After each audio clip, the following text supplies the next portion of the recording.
Hola, muy buenas tardes a todos y todas. Muchas gracias por sumarse a una nueva actividad desde el Centro de Estudiantes. En el día de hoy vamos a hablar de la bacteria Listeria monocytogenes, de la mano de Casa Bacterias.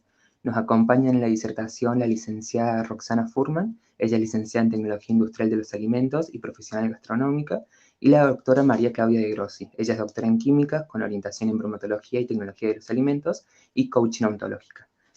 Así que muchas gracias nuevamente por sumarse, ahora los dejo con ellas.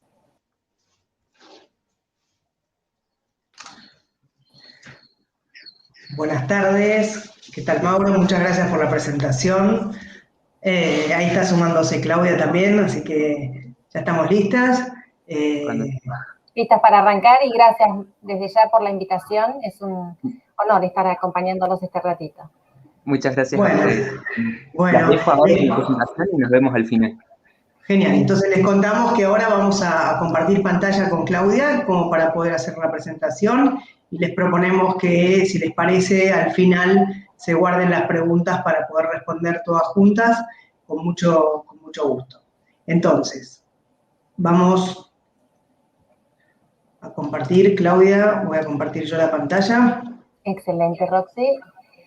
Por ahí les hacemos algunas preguntas para que en el chat puedan contestar y así tenemos una idea de la mirada que tienen ustedes sobre esto.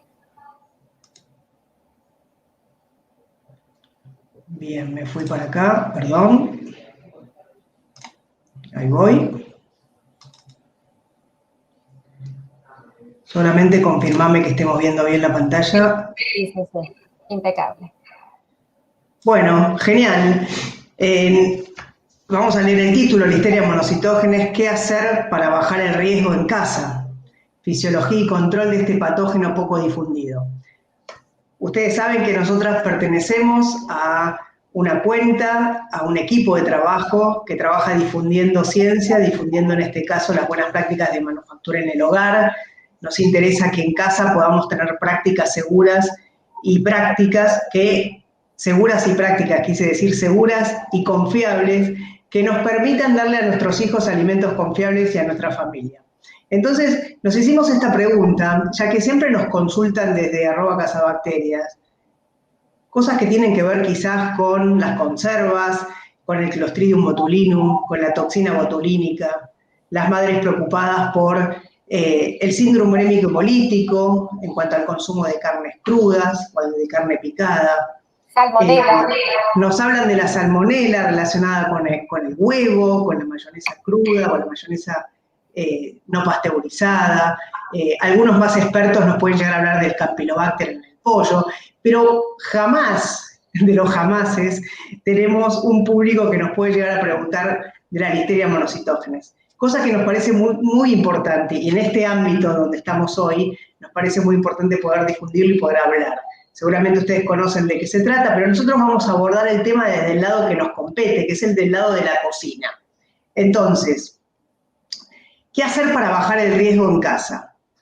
Y vamos a empezar haciendo una descripción de casos reales, de casos que trajimos para compartir con ustedes de distintos tipos de alimentos, en donde la Listeria monocytogenes fue una protagonista, y en donde se pudieron deducir de dónde venía, cuáles fueron las instancias, y por último vamos a ir hablando un poco más de cuál es la fisiología y el control de esta bacteria que causa la enfermedad que se llama listeriosis.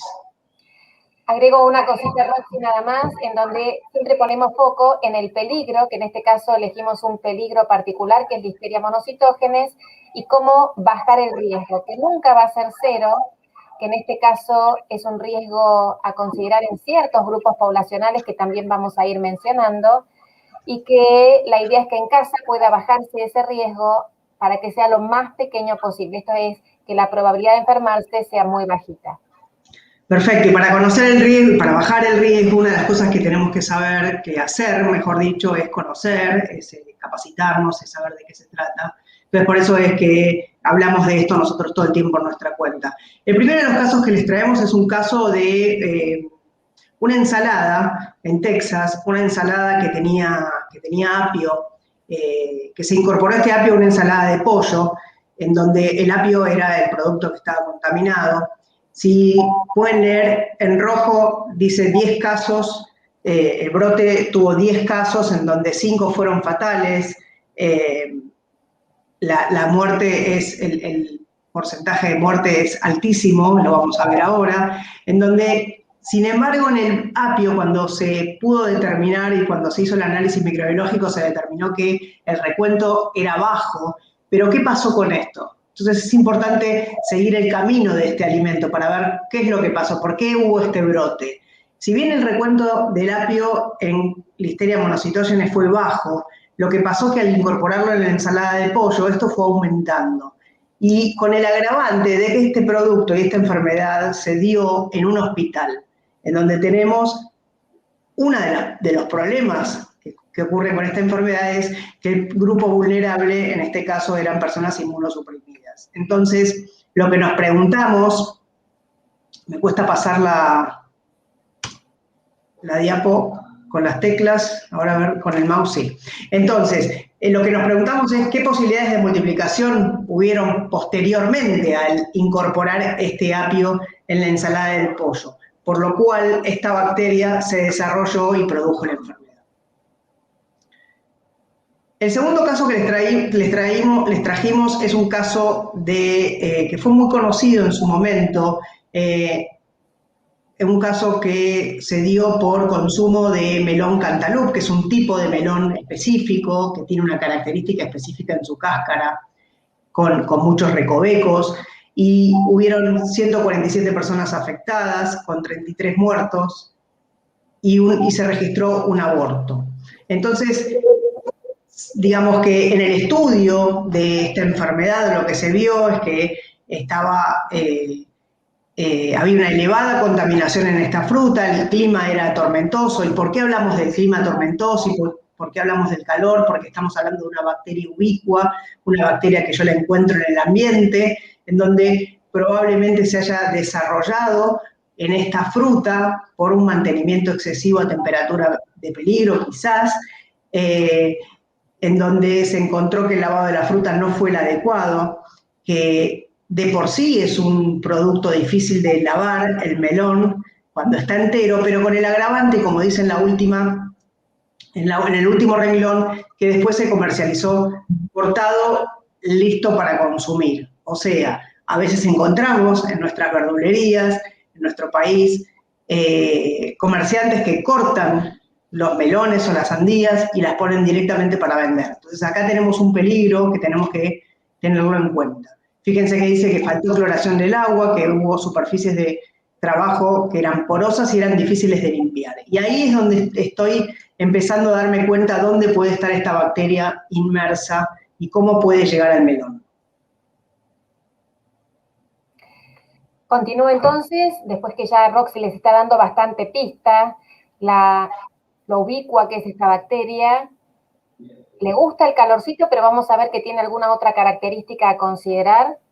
Una bacteria entonces que, como vemos, causó un incidente a través de una Ricota salata de origen italiana. Esto ocurrió en Estados Unidos, con lo cual además esto agrava los vínculos comerciales entre diferentes países, toda la parte comercial que se viene abajo a partir de un producto comercializado que causa un incidente. Esto ocurrió en Estados Unidos a partir de un producto importado en el año 2012, donde una gran cantidad de los productos analizados en la planta dieron positivo, lo cual habla de un nivel de contaminación grande.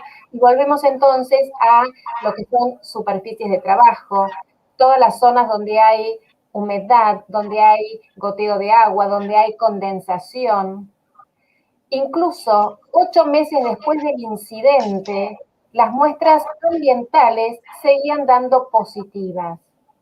Esto habla entonces que tiene características sumamente particulares que se vio en el melón cantaloupe que recién contaba Roxana y que a su vez se da en la planta y se puede dar en nuestras casas, que es la capacidad de adherirse a las superficies y formar una estructura donde queda muy protegido el microorganismo, en este caso la listeria queda absolutamente protegida y es lo que se conoce con el nombre de biofilms. Estos biofilms después son un dolor de cabeza porque son resistentes a los sanitizantes, porque queda la bacteria protegida con una capita mucilaginosa, mucosa, que hace que no penetren con facilidad los agentes, por ejemplo, de limpieza y sanitización. Habla entonces también la listeria de una bacteria que tiene características particulares en cuanto a que le gusta el frío y que le gusta el producto envasado al vacío. En este caso, en el año 2014 fue una sorpresa impresionante en Estados Unidos y en Canadá también, el brote ocurrido por manzanas caramelizadas. ¿Cómo? La manzana, que es recontra ácida, no va a crecer. El caramelo tiene una temperatura por encima de 100 grados, Roxy, 100 y pico, 120 grados. Con 120, sí. Entonces, ¿cómo puede haber sobrevivido la listeria para causar 35 personas infectadas, de las cuales 34 necesitaron hospitalización? Incluso varios fueron víctimas embarazadas que sufrieron abortos, y ya vamos viendo parte del grupo vulnerable, no solamente los inmunosuprimidos, también embarazadas, y obviamente tuvieron lugar varios abortos. Y en este caso, la explicación que encontraron después de una muy profunda investigación, adelante eso, es que estas manzanas fueron pinchadas con ese palito de madera, la listeria que estaba en la superficie, y ojo que es normal que esté en la superficie, no vamos a evitar a la listeria 100% todo el tiempo, pero sí hay que controlar ciertas cosas. Pincharon con el palito, se produjo la típica reacción que nos pasa en casa cuando cortamos la manzana, toda la reacción de pardeo, que hace que aumente el pH, o sea, se hace menos ácido.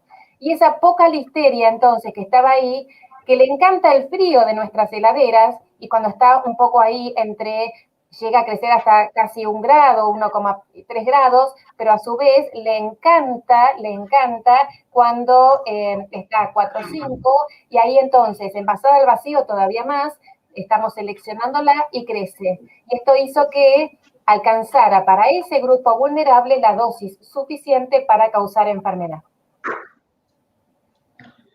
Genial, esta causó mucha sorpresa porque realmente es un alimento que uno no piensa que puede llegar a traer algún tipo de enfermedad transmitida por alimentos, que de eso estamos hablando.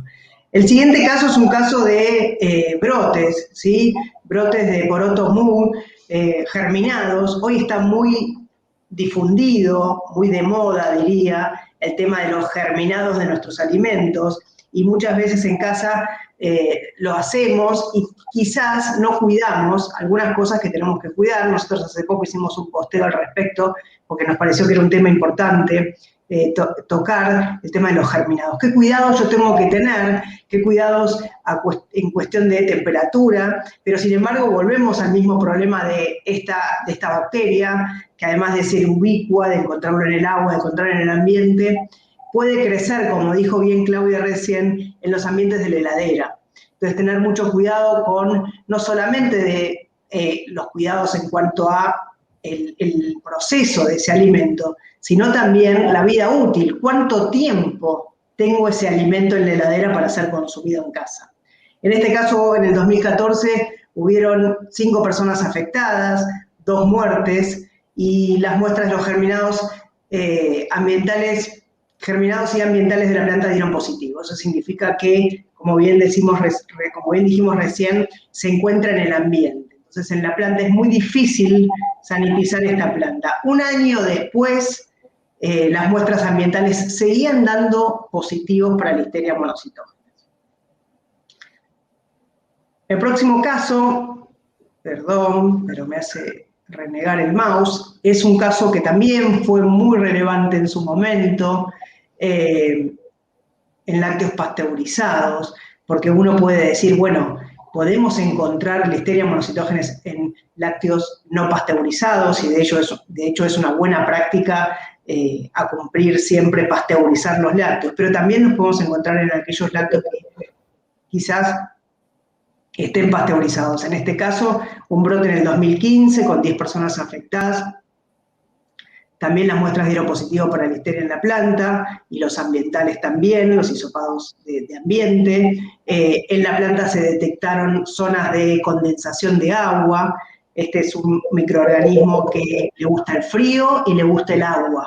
Entonces, todas esas zonas de condensación, rejillas mal construidas, chorretes de la heladera, a veces, digo yo, en mis épocas de auditoría veía que chorreaban las heladeras y que quizás caían dentro de los alimentos. Este es un problema gravísimo con esta bacteria.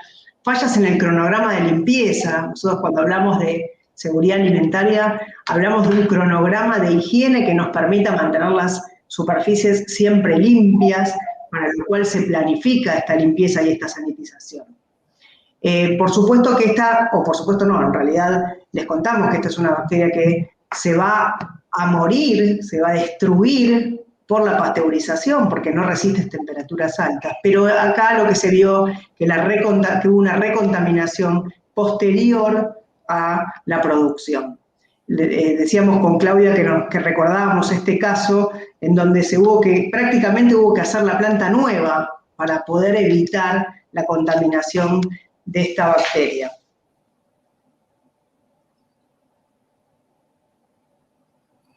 Bueno, este es uno de los casos que quizás más sorprendió por la extensión, como pueden ver en el gráfico que está en la parte inferior.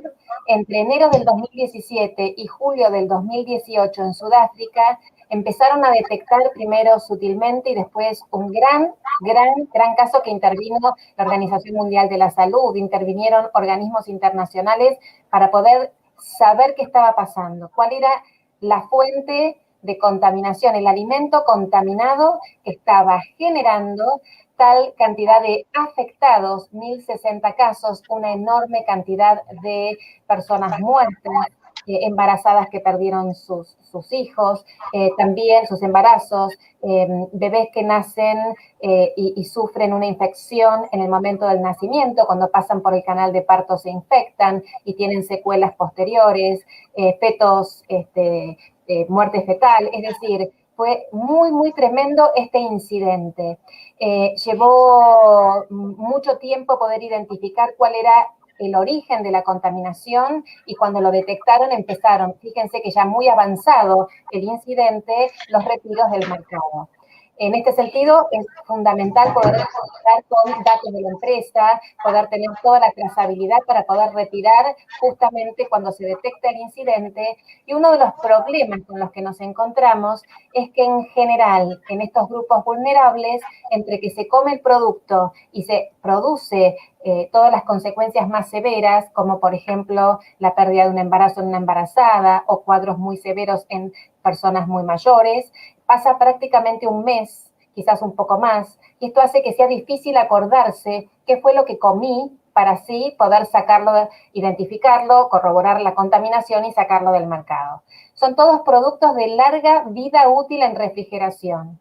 Y acá seguimos entonces insistiendo, una bacteria que se instala en las plantas, donde el diseño de la planta pasa a ser, y las posibilidades de su higiene, un punto de quiebre, un punto realmente sumamente complejo para plantas viejas, tienen que remozarse completamente para poder alcanzar el resultado deseado, y ese producto donde la listeria llega, por ejemplo, cuando se fetea el producto, después de pasteurizarlo, o después de la pasteurización cuando se va a envasar, vuelve desde el ambiente al producto, y esto hace que después, como tiene mucha vida útil en refrigeración, la listeria está fascinada, no tiene competencia con el vacío y además con la refrigeración. Y esto hace que después se alcance la dosis necesaria y quizás en la misma familia otro comió, un adulto sano comió y no le pasa nada. Por eso cuesta encontrar cuál es el producto que causa el incidente.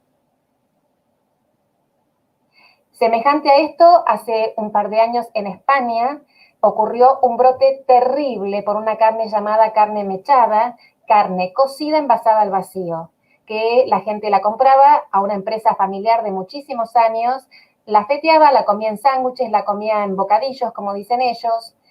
¿Y qué fue lo que pasó? Que también hubo una cantidad de muertes terribles y embarazadas que perdieron sus hijos. Tuvo que ver con un arreglo en la planta. Piensen que la carne cruda puede estar contaminada, que entre a la planta puede pasar, pero tiene que estar suficientemente sectorizada, de modo que en la parte donde se va a envasar el producto ya pasteurizado, tiene que estar realmente en condiciones higiénicas apropiadas.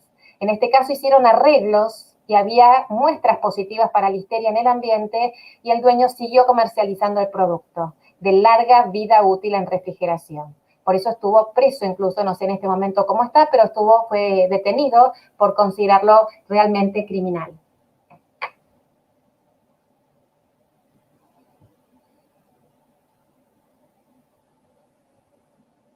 ¿Hago el caso o lo hago yo? Seguí, si querés. Sí. En este caso vamos a hablar de un retiro de mercado que a nosotros nos afectó bastante en los últimos años, pero viene de larga data, un retiro de mercado en Estados Unidos en el 2015, choclo en grano, el ANMAT en 2015 prohíbe la comercialización de un choclo congelado, una partida de choclo congelado de coto que se vio contaminado, después hubieron otras partidas llegadas al país provenientes, no me acuerdo si de Hungría, de Dinamarca, no sé si vos te acordás también, Clau, sí, de dónde venía de algún lugar. de Hungría, si no me equivoco. Sí, en donde, bueno, acá era muy importante entender que, bueno, se hizo un retiro millonario del mercado, hubieron pérdidas económicas muy importantes por este retiro contaminado con Listeria monocitógena. Aquí nos llegó algunas partidas en donde el ANMAT estuvo muy presente para ese retiro del mercado. Y acá hay una buena práctica que es importante recalcar en distintos tipos de productos y es poder leer qué es lo que nos dice la etiqueta del alimento para el consumo de esos microorganismos. Si bien, por supuesto que no tiene que estar contaminado, pero si nos fijamos en la etiqueta, por ejemplo, en el choclo en grano nos va a indicar qué cantidad de minutos deberíamos cocinar ese producto, cuando sabemos que hay mucha gente que lo consume crudo. Entonces, paso acá un aviso de leer las etiquetas de los alimentos, leer las indicaciones de uso para poder cumplir con las buenas prácticas del uso de ese alimento. Bien, y hasta acá llegamos con los distintos casos. Les quisimos traer varias muestras de distintos tipos de alimentos, de casos reales que ocurrieron. Nosotros, la verdad es que no tenemos en nuestro país, ¿no, Claudia?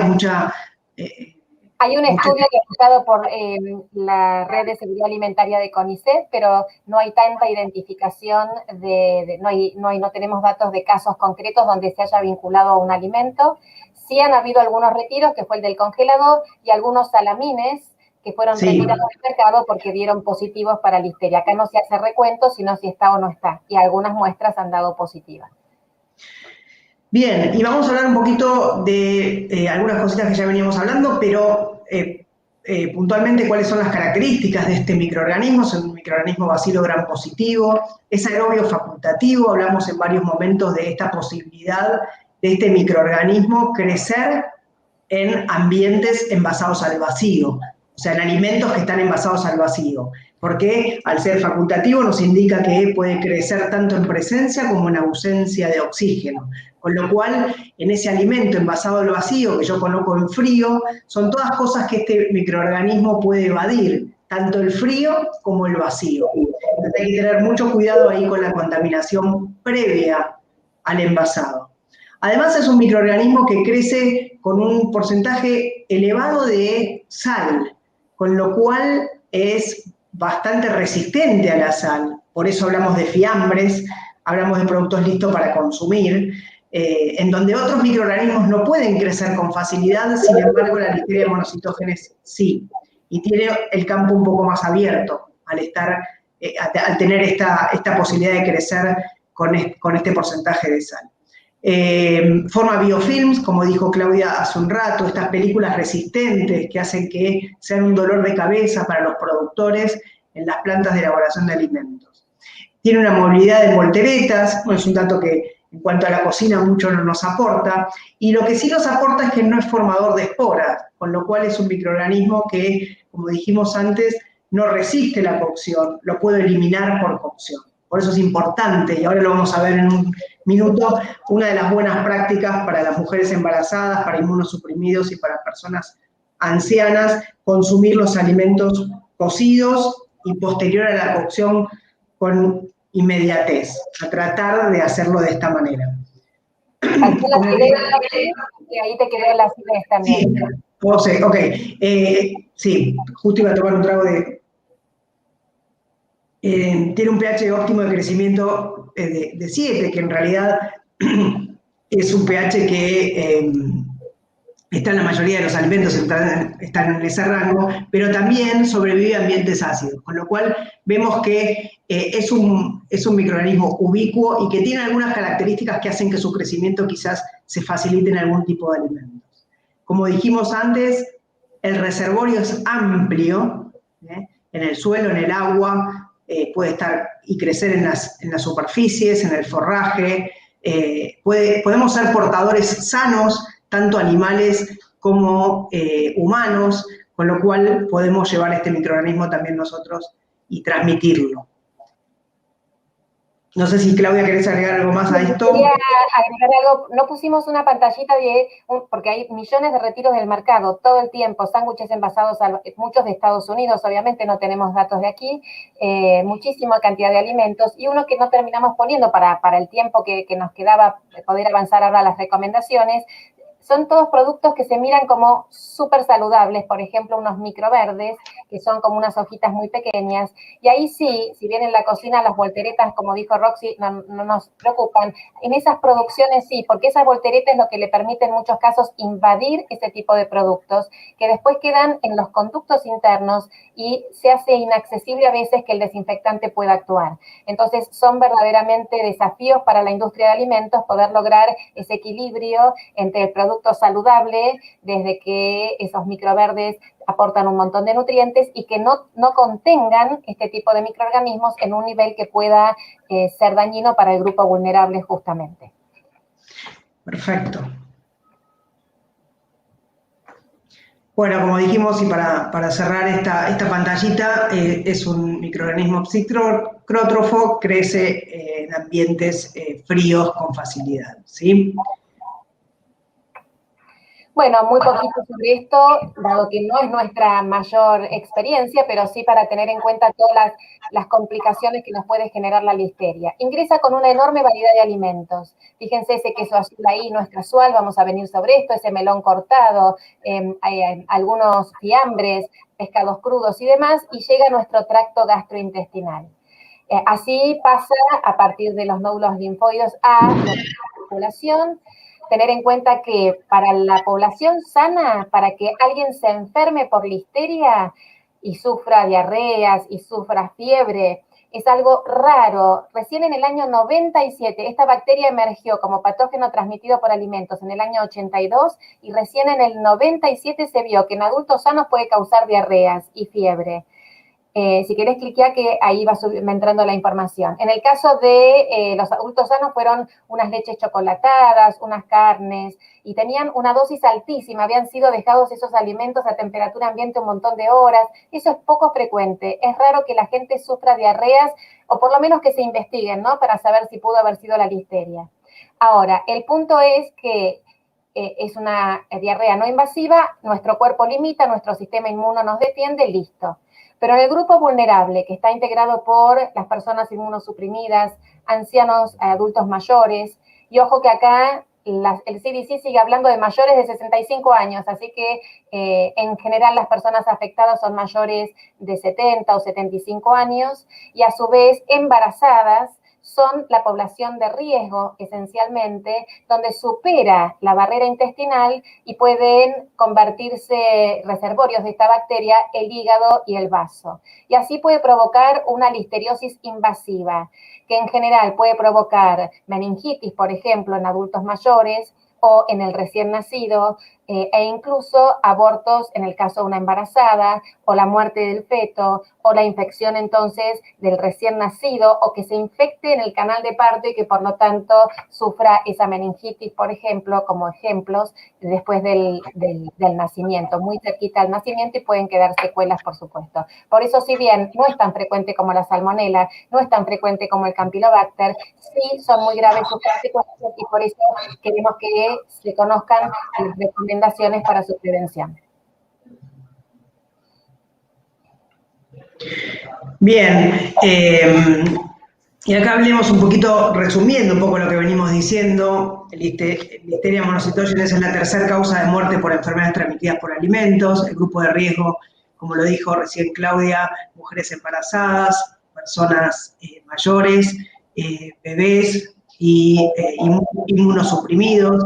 Entonces, y los alimentos con mayor riesgo vamos a nombrar, porque en realidad, como venimos hablando, y con la ubicuidad de esta bacteria podemos encontrarlos en un montón. Pero esto se basa más que nada en los brotes que se encontraron, con lo cual tenemos a los germinados, a la leche cruda, o sea, sin pasteurizar, y los productos que derivan, que pueden ser quesos, que pueden ser yogures, de leche sin pasteurizar, a fiambres, salchichas, embutidos en general, y algunos pescados crudos, marinados o ahumados, en donde no hay proceso de cocción. Ahí hay una fotito de un sushi también. Pescado crudo. Bien, Clau. Bien, digamos que esos son los alimentos que acabas de decir, Roxy, que típicamente se anuncian como los que la población de riesgo debiera cuidarse y evitar.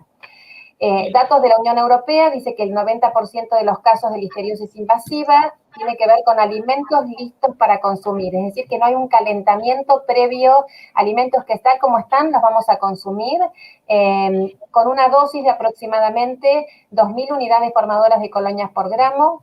Y en general, lo que se observa es que gran parte de los incidentes que investigaron, por eso la importancia de esas investigaciones, se trata de alimentos que ya es la última etapa, en muchos de estos productos, es la última etapa de la cadena alimentaria, donde tiene mucho que ver también el manejo que le da el consumidor a esos productos. Si lo deja correctamente refrigerado, si respeta las fechas de vencimiento, etc. Por eso, dale. Sí, por eso que se ha visto, ¿no?, que más del 10% de adultos mayores encuestados muestran prácticas incorrectas en el almacenamiento de alimentos en el hogar. Esto es un poco a lo que enfocamos nosotros desde nuestra cuenta y desde nuestra humilde difusión. Y vamos a las recomendaciones.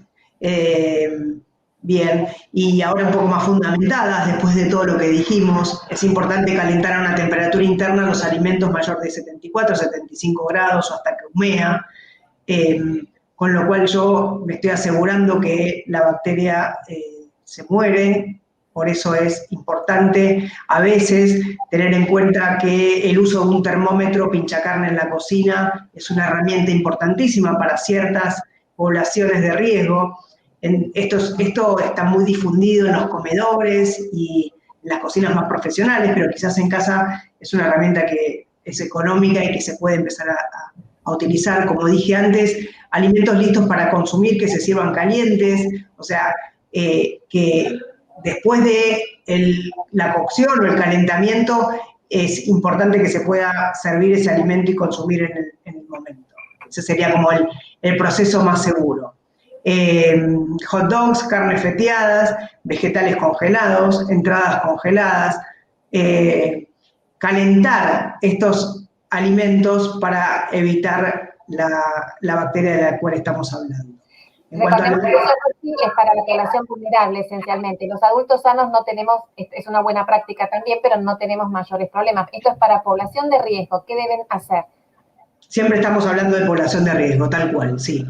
Perfecto. Es importante recalcarlo porque si no entramos en esa psicosis que Cazabacterias no adhiere y que no le gusta, sino todo lo contrario, es bajar el riesgo, bajar los miedos y poder enfocar en lo que necesitamos enfocar. Acá estamos hablando de mujeres embarazadas, de personas inmunosuprimidas y estos cuidados que tenemos que tener. Lavar la fruta antes de consumirla, si la voy a consumir cruda, aunque se vaya a pelar. Esto es un punto importante porque la contaminación está desde afuera hacia adentro. Es importante que lavemos toda la fruta y toda la verdura antes de pelarla. Aún las zanahorias, por ejemplo, o la cebolla que se suelen cortar, o las papas que se suelen cortar y lavar posteriormente. Es importante quitar esa contaminación y en lo posible para las mujeres embarazadas consumir solamente verduras crudas en casa, en donde sé cuál es el proceso de lavado, y si no, consumir o consumirlas cocidas. Bien. Evitar... Sí. Para evitar ahí tener en cuenta las ensaladas, como decía Roxy recién, fuera de casa, ojo, no consumirlas para grupo vulnerable. En ese sentido, tener muchísimo cuidado. También evitar, aún en casa, los alimentos listos para consumir que se sirvan fríos. Esto fue lo que pasó con la carne mechada. Si la hubieran calentado antes de consumirla a los 74, 75 grados, no hubiera habido problema para toda esa gente vulnerable que murió como consecuencia de la carne contaminada en España. Lo mismo es muy frecuente los patés y los picadillos, que además se guardan mucho tiempo. Por eso, una regla que siempre insistimos con Roxy para todo lo que es grupo vulnerable, los alimentos refrigerados en casa, cosas que yo preparé en casa, no más de 2 días. Si no las voy a consumir, las congelo para después descongelar y recalentar. Si podés recalentar en un grupo vulnerable, siempre recalentar. Y si no, no más de 2 días en la heladera. Eso hace que la listeria no tenga tiempo de crecer, porque si bien crece, lo hace lentamente. Entonces, estar muy concientizados, atentos a que no voy a ver el deterioro del alimento. Pero 2 días es suficiente para una embarazada poder ahí decir, lo como, no más que eso. Y desde ya, por supuesto, seguir las indicaciones del médico, ¿no? Y siempre, como dijo Roxy, pasteurizados todos los productos lácteos. Esto que vos decís me parece que es sumamente importante, que tiene que ver con esto de la vida útil de los alimentos que cocinamos en casa, porque es una pregunta recurrente que nos hacen nuestros seguidores de cuánto dura un alimento que cocino en casa. Y siempre decimos entre 2 y 3 días, no más de eso. Y para recalcar esto, los alimentos que nosotros consumimos y que nos enferman son alimentos que están ricos, que se ven lindos, que se ven con los colores de siempre. Con esto quiero decir, los microorganismos que producen las enfermedades transmitidas por alimentos no cambian las características organolépticas de ese alimento. No es que yo pruebo el puré de zapallo y digo, bueno, ya pasaron 5 días que lo tengo en la heladera, lo voy a probar a ver si lo puedo comer, a ver si lo puedo servir. No, el probar no me va a dar ningún indicio de la posibilidad de que haya un microorganismo que esté en una cantidad que me enferme en ese puré de zapallo, por ejemplo. Entonces tengamos cuidado con eso. Es controlar una vida útil, que pueden ser 2, 3 días, a lo sumo 4 en algunos alimentos, pero no más de eso, porque los microorganismos como este se pueden seguir desarrollando en nuestras heladeras. Solo para terminar, la higiene también de la heladera es muy importante y sobre todo si hay grupo vulnerable, ser estrictos con esa higiene de la heladera porque la listeria se me va a instalar también en la heladera y no queremos que forme esos famosos biofilms. Entonces, una limpieza frecuente es más que importante para justamente evitar la formación de esos biofilms y poder, a su vez, estar siempre atentos a la rotación de la mercadería para que no se venza. Producto vencido no se consume, no hay 1 día, ni 2, ni 3. Especialmente todo lo que es envasado al vacío, refrigerado, es esencial respetar la temperatura y la fecha de vencimiento. Y la fecha de vencimiento para todo siempre respetarla. Y no nos detuvimos acá a hablar de 2 cosas que nosotros en general hablamos. Una es la limpieza de los utensilios y del ambiente de la cocina, que vos recién hablaste, sí, del ambiente de la heladera. Y por supuesto, y para terminar, hablar del lavado de manos. Siempre pensar que el proceso de cocción, el cocinar en casa, siempre empieza con un buen lavado de manos. Aclaro esto que pusimos del cartelito final, control tiempo y temperatura para el grupo vulnerable. Esto es, cuando recaliento, lo posible usar termómetro, si no lo tengo, que esté bien caliente, que se perciba bien caliente con ese humeo, o que hierva, si es algo, por ejemplo, que estamos calentando en agua o en un medio líquido. Y por otra parte, tiempo y temperatura de cuánto dura en la heladera. Son los 2 aspectos que podemos manejar para limitar a este patógeno. Genial. Bien, vamos a entrar entonces a un espacio de preguntas. Les dejamos las carátulas de nuestros dos libros, uno es Etiquetas bajo la lupa y otro es Cazabacterias en la cocina, cómo cocinar sin intoxicar a la familia, que lo pueden encontrar en las librerías, lo pueden encontrar por ebook.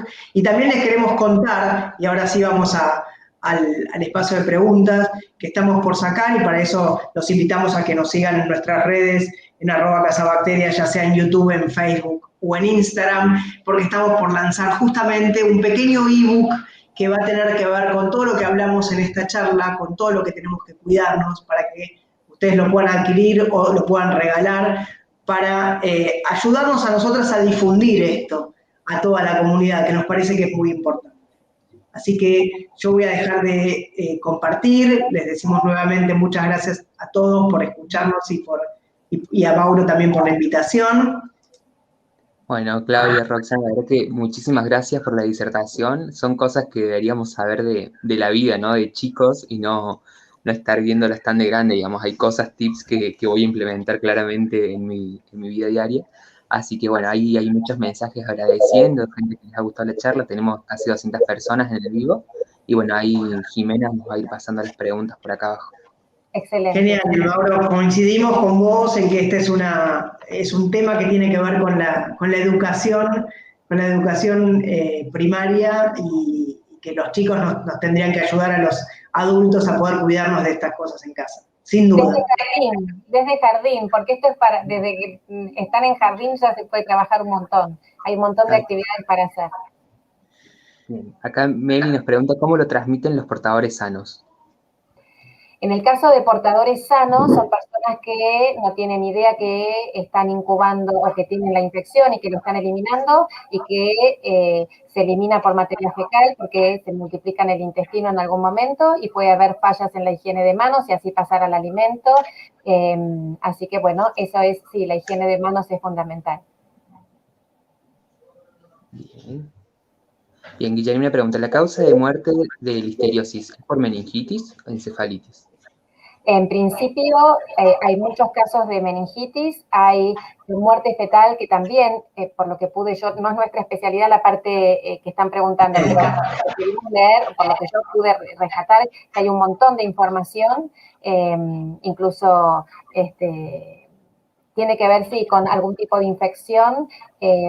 Lo que más leí fue meningitis. Así que lo que más yo encontré, pero no estoy segura si hubiera también posibilidades de encefalitis. No tengo yo tanta información sobre eso, no es un tema en el que ahondemos tanto. Sí, todo lo que es la problemática desde el alimento, que es enorme en lo que hace a las empresas de alimentos, nuestras casas y demás. Pero mucho de lo que leí tiene que ver con meningitis. Sí, en general siempre se habla de meningitis. Bien. Melissa, ¿recomienda lavandina o vinagre para limpiar la heladera? ¿Y cada cuánto se debe limpiar? Bueno, cada cuánto se debe limpiar, eso es muy relativo y va a depender mucho de cada uso, ¿no? Y tampoco se puede planificar demasiado una limpieza con una frecuencia determinada cuando vos tenés quizás un evento en donde se te chorrea algo o se te cae algo. Entonces, el cada cuánto, digamos, habría que ver en cada caso, cada cuánto limpiar. Se puede hacer una frecuencia de una vez por semana, me parece que es válida. Y recomiendan lavandina o vinagre. Estamos recomendando últimamente el uso de vinagre concentrado para usar. Hicimos el reel de la... Todavía no lo sacamos, pero creo que viene la semana que viene. En donde estamos utilizando productos más naturales que tienen que ver con el vinagre concentrado, vinagre de alcohol. La lavandina no limpia, la lavandina desinfecta, con lo cual siempre para limpiar usamos detergente. Agua con detergente, o el bicarbonato también ayuda a blanquear inclusive, y si quiero después hacer un enjuague con lavandina o con vinagre me va a ayudar a poder desinfectar y poder tener el ambiente desinfectado. Ambas opciones son posibles, ¿eh? Estamos ahora pasando más al vinagre, tenemos más estudios que hemos revisado y demás, y estamos usando más la combinación bicarbonato y vinagre, pero el que quiere usar lavandina diluida desde ya, en la concentración adecuada, puede hacerlo. Bien. Acá Flavia pregunta, ¿qué tan seguro es el uso de tablas de madera? ¿Qué cuidados debemos tener? ¿Querés contestar, Roxy? Sí, cómo no. Bueno, en realidad nosotras, hay un mundo atrás del tema de las tablas de madera y las tablas de plástico. Decir primero que en general la madera está prohibida en el uso profesional. En las cocinas gastronómicas el uso de tablas de madera, de utensilios de mangos de madera, está prohibido. ¿Por qué? Porque es una superficie más difícil de limpiar. Es una superficie mucho más porosa, en donde asegurarse que esté limpia y desinfectada es mucho más difícil. Esto no significa que el plástico siempre va a ayudar a esa limpieza. Cuando el plástico está deteriorado, también esas tablas de plástico hay que cambiarlas. Entonces, si bien la tabla de plástico puede llegar a ser un medio menos poroso y más fácil de limpiar, también hay que asegurarse de cambiarla con la frecuencia como para que no estén deterioradas. No nos recostemos en que si es de plástico está bien y si es de madera está mal, ¿no? Yo digo algo que no sé qué me vas a decir, Roxy.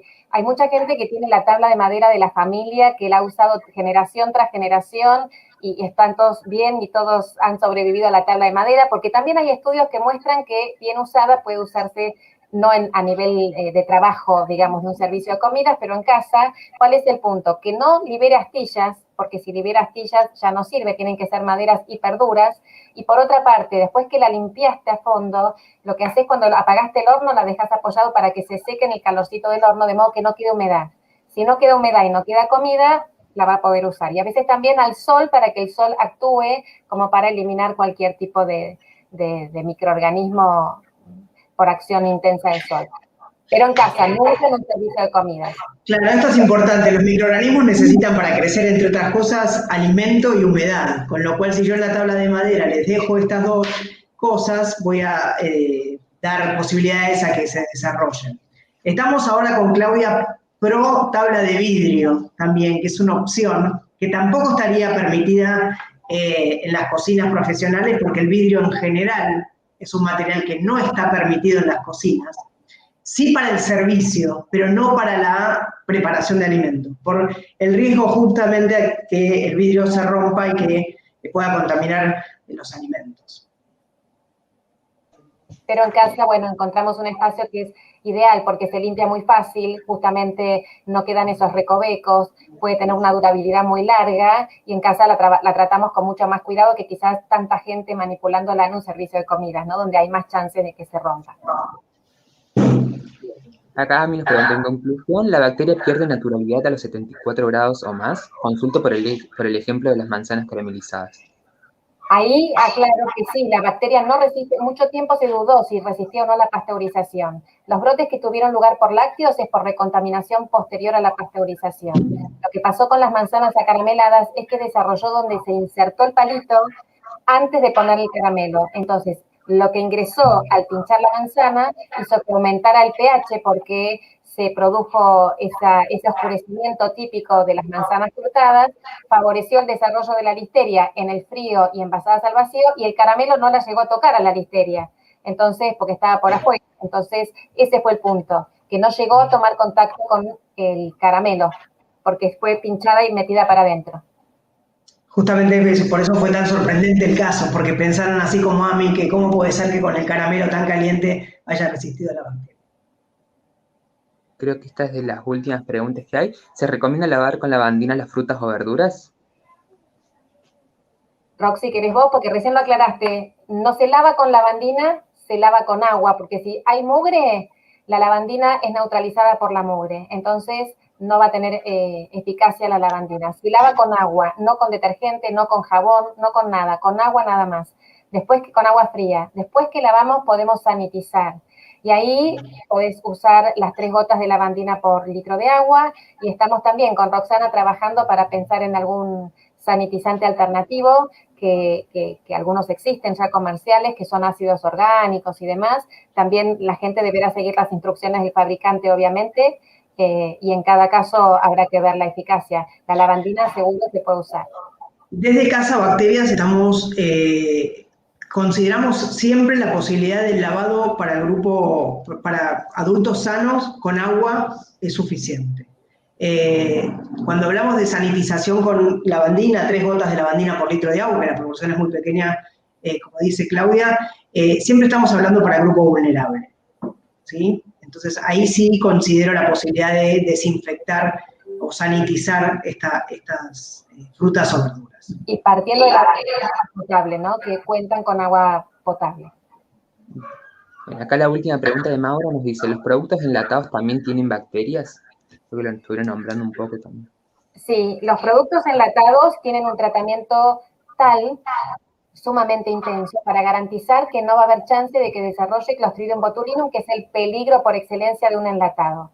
Por eso puede haber bacterias adentro, puede haber bacterias que no van a crecer a temperatura ambiente.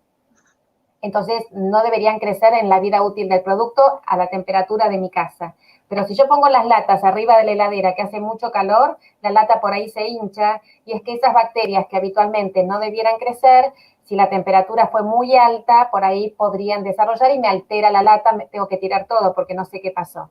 Así que no latas abolladas, no latas que estén oxidadas, porque todo eso permite el ingreso de microorganismos. Entonces, por eso esas latas no se compran, y sí compramos las que están intactas, que no estén hinchadas, y ahí el producto debiera conservarse dentro de su vida útil impecable. Bueno, muchísimas gracias nuevamente, Claudia, Roxana. La verdad que los datos que estuvieron dando son más que interesantes. Ahí, bueno, nos están pasando algunos de los mensajes de la gente que está muy contenta. Y bueno, nada más que agradecerles por haberse sumado, por haber aceptado. Y bueno, seguramente en alguna otra oportunidad demos otra charla, ya sea virtual, presencial, quien dice. Ojalá presencial querría significar que todo esto ya lo estamos superando. Los invitamos a seguirnos, a plantearnos sus consultas, a compartir lo que posteamos para que otros se enteren y así podamos seguir construyendo entre todos salud, seguir construyendo prevención de este tipo de enfermedades. Así que les agradecemos un montón a ustedes porque nos ayudan a esto, ¿no? A seguir difundiendo.